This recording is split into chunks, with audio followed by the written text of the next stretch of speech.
the intent of this bill is to clarify for some water associations that they have to provide service to the tenant of a property and cannot charge the landlord or hold the landlord responsible, make them co-sign, or force the landlord to leave water in their name to build into the tenant. There's U.S. Court decision, a federal court decision that already states this clearly for municipalities. I spoke with Kirby Mayfield with the Rural Water Association about the Rural Water Associations doing it in the state. He said he's advising them not to. They've included it in part of their training, but there's still several that do. So this bill's intent is to just clarify that that in the state of Mississippi they cannot do that. We do need to add a definition. It was brought to my attention that not just rural water associations, but it could also be a private water association. So somebody who develops a subdivision, they're still providing water to residences, and but wouldn't fall under the municipal code or rural water association definition. So after part 2 in section 1, after it says used by its tenant, we'd like to add in rural water associations to include districts, meaning to include districts created pursuant to the Mississippi Code, and for-profit entities holding certificates of public convenience and necessity for water service from the Mississippi Public Service Commission. So, and that is another thing. The Mississippi Public Service Commission has reached out to rural water associations who have replied. Some of them have replied that they don't need to answer to the Public Service Commission. So I'd like to make that amendment to the bill. Do we need to get a member of the committee to offer? Yeah. Can I get a member of the committee to offer that amendment on behalf of Senator Johnson? Senator Jackson. Go ahead and did you hear what the amendment was? And I'll give it to you. Yeah. Okay. All right. And are there any questions on the amendment or on the bill? Do I have a motion as amended? committee says. All those in favor of the amendment say aye. Aye. Opposed? All right, now we're on the committee sub. All those in favor? Aye. Opposed? That bill be reported. Thank you very much. Thank you, Senator Johnson. All right, we're going to move down to Senate Bill 2373, and I'm going to recognize Senator Branning to explain the bill. Thank you, Mr. Chairman. Senate Bill 2373 is a bill that we actually passed last session. The purpose is to protect fuel retailers and providers if a consumer misfuels a vehicle by placing an incompatible fuel product into their vehicle. Now, there are certain conditions that have to be met or certain duties by the retailers, and you will see that listed beginning on line 9. These retailers have to meet the standards by the Ag Commission. They have to, if the vehicle is fueled by the retailer, and this is sort of in subsection B, then this law won't apply. And then down in section C, or line 14 and 15, the incompatible fuel has to be correctly labeled there at the retailer's place of business. So if all of these duties are fulfilled, then what this bill says is that a fuel retailer will not be held liable if a person misfuels their vehicle. And what I'm talking about is other like ethanol blends and things that we're starting to see here used in our state. That's the explanation of the bill. Happy to answer any questions. Senator Branning, I believe I handled this bill last year. So an example of this would be if you had like a classic car and you put some type of a blend that has ethanol in it and it locks the motor up. Yes. That fuel station wouldn't be in charge of repairs. That's right. Okay. As long as the station has correctly labeled the dispenser where it's clear what fuel type is located there, then the retailer would not be held responsible for that. Senator Jackson, do you have a question? She answered. Okay. All right. Any other questions from the committee? Title sufficiently passes the motion. All those in favor say aye. Aye. Opposed? That bill will be reported. Thank you, you, Senator Chairman. Branning. All right. I was going to start off with this as an opening statement. We have a new, obviously, administration now. in DC. And so energy policy is going to change. This next bill, 2648, I'm going to recognize Patrick Sullivan from the Oil and Gas Board to explain. My goal as energy chairman is to try and stay ahead of the policies that are going to affect the various energy sectors in the state of Mississippi in the next 4 years, to make sure that we do not miss out on any potential revenue or negatively affect any of our industries ongoing now. So with that, I'll recognize Mr. Sullivan to explain 2648. Thank you, Mr. Chairman. Back in 2011, the legislature created a regulatory program for geologic and carbon sequestration. And the way we do that in Mississippi is really through two methods. One being what's called Class 2 wells.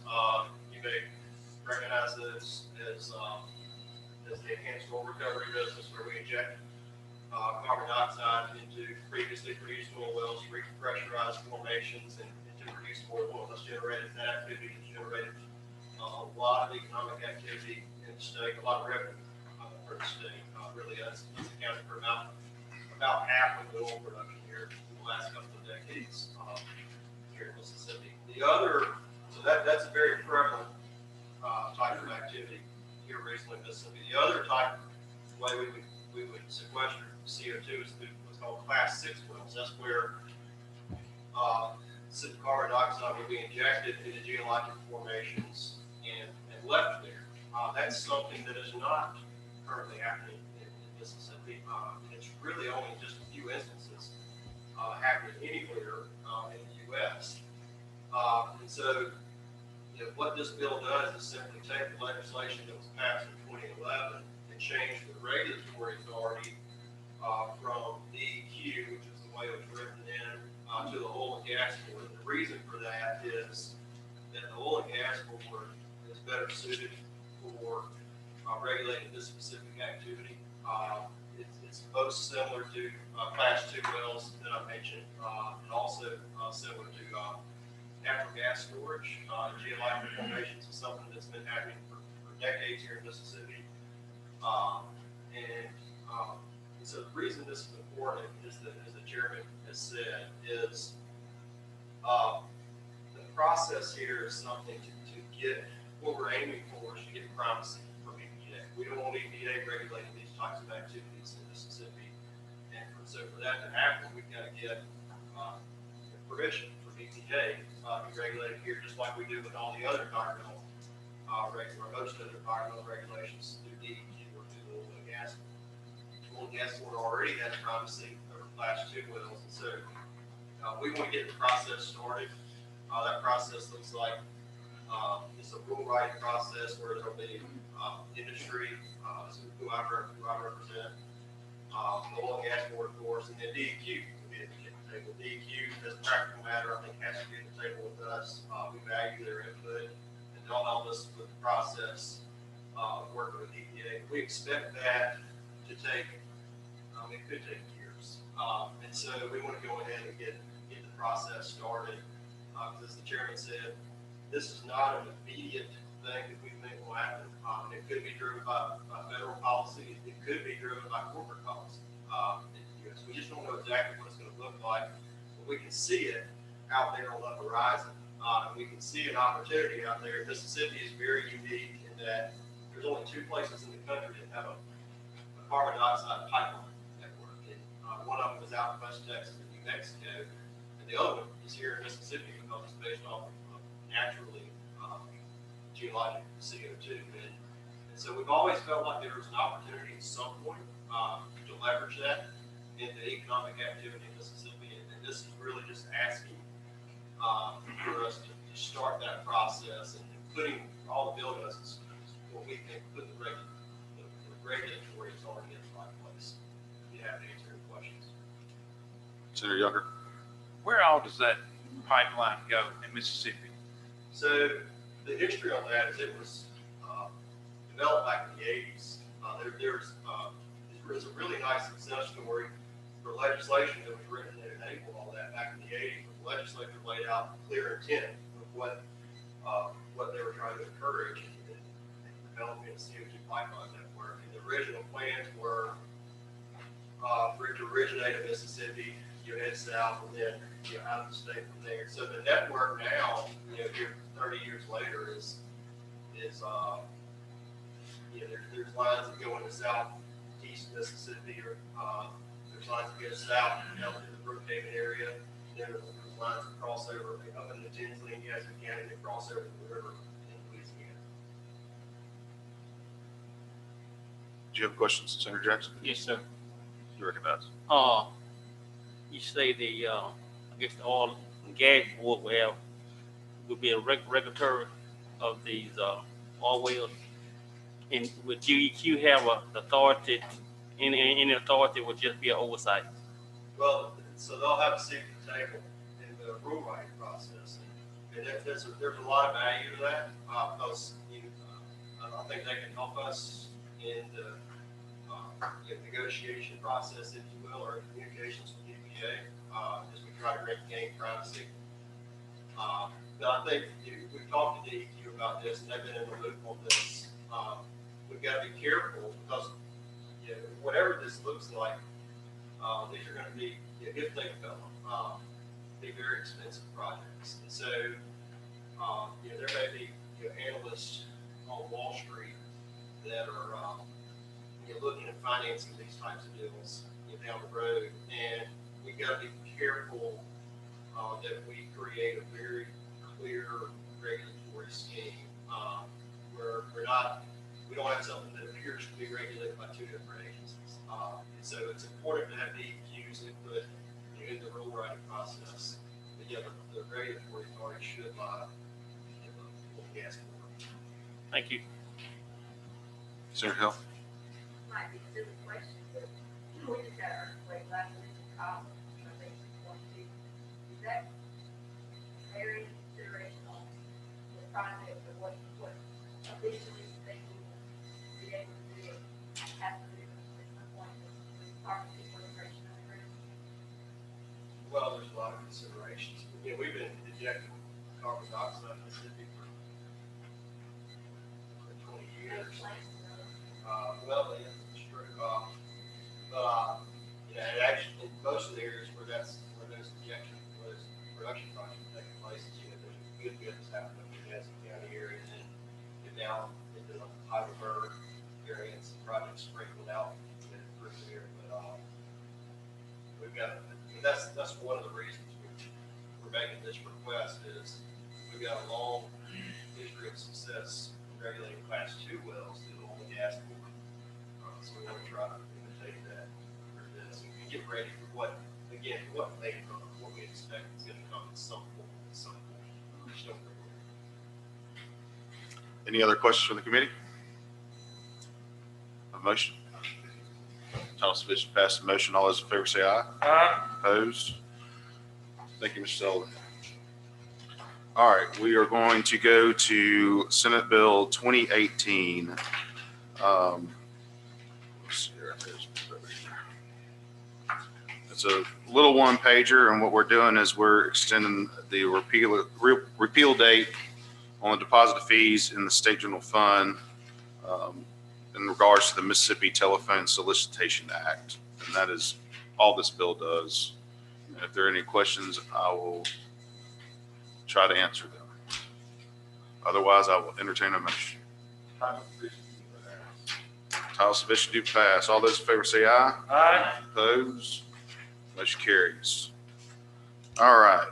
Senate Bill 2372. This bill, it's another extending the repeal date. This is concerning the Conservation Fund to plug orphan and gas wells. And that's all this bill does, is extend the repeal date. Go ahead. I was noticing that we generally have deficit appropriations on floating and wells. Mhm. So, is there anything that we can do, and I don't know how this fund works, where we don't wind up having deficit appropriations on that? Mr. Sullivan, do you have an answer to that question for her? So the reason this specific language, I believe, was written back a few years ago. I think it was 2016, there was a number of special fund agencies that had excess balances that were swept, and one of those balances was the flooding fund. And so what the legislature did in response was provide capital expense fund to something. So there's only so many wells. It's just a process that they can plug each year. So when the fund balance went to zero, this just provided a mechanism to continue that program. Well, now, as of last year, 2020, the way that was funded was always the oil and gas producers in the state paying a per well fee that just accrued into the fund. And so that restarted at a balance and building back up. This just allows the projects that these are wells that don't have any owners and are environmental Yeah, liabilities. I understand that. I didn't understand how we get budget forward and how well it would be adjusted appropriation, but I understand completely now. That's a disadvantage of me not being on appropriations. So. Thank you, Mr. Sullivan, again. All right, any other questions? I have a motion. Title sufficient to pass the motion. All those in favor say aye. Opposed? Motion carries. This bill will be reported. All right, Senate Bill 2559. This is, what this essentially does is, right now, the Public Service Commission has been working very diligently on broadband, on rural broadband, trying to help us and other people in the state solve this bad digital divide that we have. There's federal money available for them to basically provide accurate mapping of where we currently have broadband. There's an argument out there on the FCC maps that they may not be very accurate. So the Public Service Commission has committed to doing this, and what we're doing is authorizing them to be able to accept these funds and get this mapping rolling on down the road. I'll be happy to entertain any questions. Do I have a motion? Title sufficient.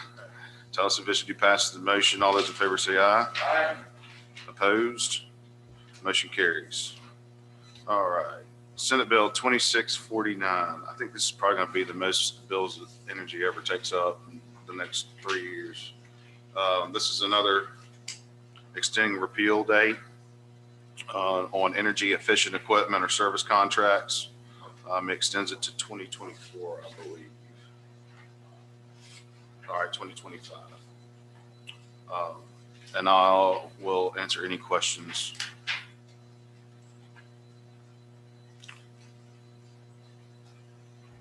If there are no questions, I'll entertain a motion. Title sufficient to pass is the motion. All those in favor say aye. Opposed? Motion carries. I'm going to skip over 2650 because I've been told that the House has already passed this bill. And we will have one more meeting because we have a confirmation coming up. We'll move on to 2798. And I'm going to be honest with the committee. This is something that a lot of people have been very heavily involved in trying to get this right. It's one of those bills to where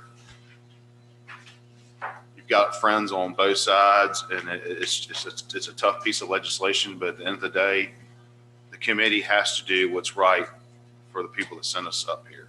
Okay. This is the IOU language, and we passed it last year, but it was killed in the House. We did some more work on it this year, trying to bring the opponents on both sides closer. And this is what we have come up with that we feel is the best way to do this. So when I talk about IOU language, I'm talking about the investor-owned utilities, Entergy and Mississippi Power. Mississippi Power currently has miles and miles and miles of fiber that runs through their transmission lines. They've got an electronic grid to where if a substation goes down, they can plug into the grid and pull power from somewhere else. Well, in these strands of fiber, they only use a certain amount of these strands. All the rest of it is fully available. Well, this fiber is laying in some of the most rural areas of our state that have zero access to internet. And so what this bill attempts to do is authorize Mississippi Power and Entergy to be able to lease that dark fiber to an internet service provider. All right. Now, we've dialed down into this thing very, very deeply to make sure that it doesn't allow them to get into the internet service provider business. They will only have the ability to lease the fiber. And also, we've made it we've been very adamant, and we have put the language in here to where that money that they lease that fiber, because it's subsidized by the ratepayers, it's already paid for. That money goes back to the ratepayers in annual credit. Okay. Entergy, and Russell Bennett from Entergy's here. They're interested in getting to the generator business, and they intend to deploy fiber too. They currently don't have the fiber that Mississippi Power has. Mississippi Power can light fiber tomorrow if we can get this stuff passed. So that is what this bill does. And if there are any questions, I'll be happy to entertain them. If not, do I have a motion? Title sufficient to pass is the motion. All those in favor say aye. Aye. Opposed? Motion to rise and report. All right. Thanks, y'all.